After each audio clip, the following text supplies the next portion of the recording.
السلام علیکم ورحمۃ اللہ وبرکاتہ۔ حضرات گرامی قدر، آج کے درس کا عنوان ہے نظر بد کو کیسے لوٹائیں۔ یہ واقعہ کتابوں میں موجود ہے۔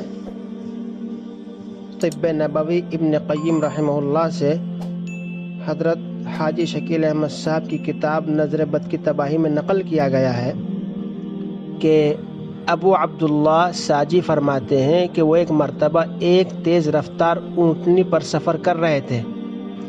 قافلے میں ایک آدمی تھا جس کی نظر بڑی تیز لگ جاتی تھی۔ وہ جس چیز کو دیکھتا تھا اسے گویا کہ بیکار کر دیتا تھا۔ کسی نے کہا اس آدمی سے اپنی اونٹنی بچا کر رکھنا۔ ابو عبداللہ کہتے ہیں کہ میں نے کہا وہ میری اونٹنی کا کچھ بھی نہیں بگاڑ سکتا۔ کسی نے یہ بات اس بد نظر آدمی کو بتلا دی۔ وہ شخص موقع کی تلاش میں لگ گیا۔ ایک دفعہ موقع دیکھ کر اس شخص نے اونٹنی کو بری نظر سے دیکھا۔ اونٹنی کانپی اور زمین پر دھڑ سے گر پڑی۔ ابو عبداللہ کو بتایا گیا کہ آپ کی اونٹنی کو نظر لگ گئی ہے اور اس کی حالت ٹھیک نہیں ہے۔ آپ نے فرمایا مجھے بتاؤ وہ شخص کہاں ہے؟ انہیں بتایا گیا۔ وہ فوراً اس آدمی کے پاس جا کھڑے ہوئے اور یہ دعا پڑھی، بسم اللہ حبس حابس وحجر یابس وشہاب قابس رددت عین العائن علیہ وعلى احب الناس الیہ فارجع البصر هل ترى من فطور ثم ارجع البصر کرتین ينقلب الیک البصر خاسئا وهو حسیر۔ ترجمہ: اللہ کے نام کے ساتھ ایک مضبوط بند ہے، خشک پتھر اور سلگتا ہوا شعلہ ہے۔ میں اس نظر بد کو خود اس پر اور اس کے محبوب پر لوٹاتا ہوں۔ پھر نگاہ ڈال کیا تو کوئی دراڑ دیکھتا ہے؟ پھر بار بار نگاہ دوڑا، تیری نگاہ ذلیل و خوار ہو کر تیری طرف لوٹے گی، درا حالیہ کہ وہ تھکی ماندی ہوگی۔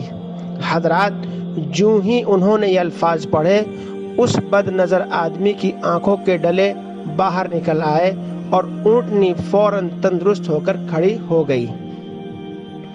ایسے ایک اور واقعہ ہے کہ بکریاں مر گئیں۔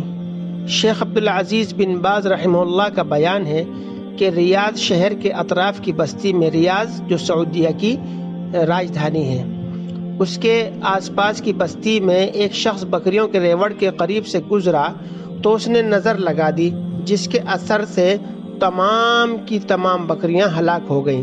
بکریوں کا مالک جب آیا اور دیکھا کہ اس کی تمام بکریاں ہلاک ہو چکی ہیں تو اپنے بیٹے سے پوچھا یہاں سے کون گزرا تھا؟ بیٹے نے جواب دیا سوائے فلاں بن فلاں کے کوئی دوسرا شخص نہیں گزرا۔ چنانچہ بکریوں کا مالک اس شخص کے پاس پہنچا اور دیکھا کہ وہ اپنی ایک نو تعمیر شدہ بلڈنگ، جو نئی تعمیر ہوئی تھی اس کی بلڈنگ، اس کی چھت پر کھڑا تھا۔ اس نے آواز دے کر کہا دیکھو میاں، تم میری بکریوں کے قریب سے گزرے اور ان کو نظر لگا دی، اب میں اس نظر کو تمہارے بدن میں یا تمہاری عمارت میں لوٹا دوں گا۔ اس شخص نے کہا تھوڑی دیر مہلت دو، مجھے نیچے اتر جانے دو۔ چنانچہ جیسے ہی وہ اترا، عمارت دھڑام سے زمین بوس ہو گئی، یعنی وہ عمارت گر گئی۔ تو یہ ایک حقائق پر مبنی ہے واقعات۔ ان کا حل یہی ہے کہ ہم جو نظر بد کے تعلق سے اب تک اسباق گزرے ہیں، تقریباً یہ 15واں سبق ہے، ہر ایک سبق میں کوئی نہ کوئی دعا آئی ہے، ہم ان دعاؤں کا اہتمام رکھیں۔ ہمیں امید ہے کہ انشاءاللہ اپنی بھی حفاظت ہوگی، دوسروں کی بھی حفاظت ہوگی اور بری نظر نیک صالح نظر بن جائے گی۔ تو اللہ کی ذات سے امید ہے یہ نفع کا ذریعہ ہوگا۔ اللہ تعالی ہم سب کو عمل کی توفیق عطا فرمائے۔ والسلام علیکم ورحمۃ اللہ وبرکاتہ۔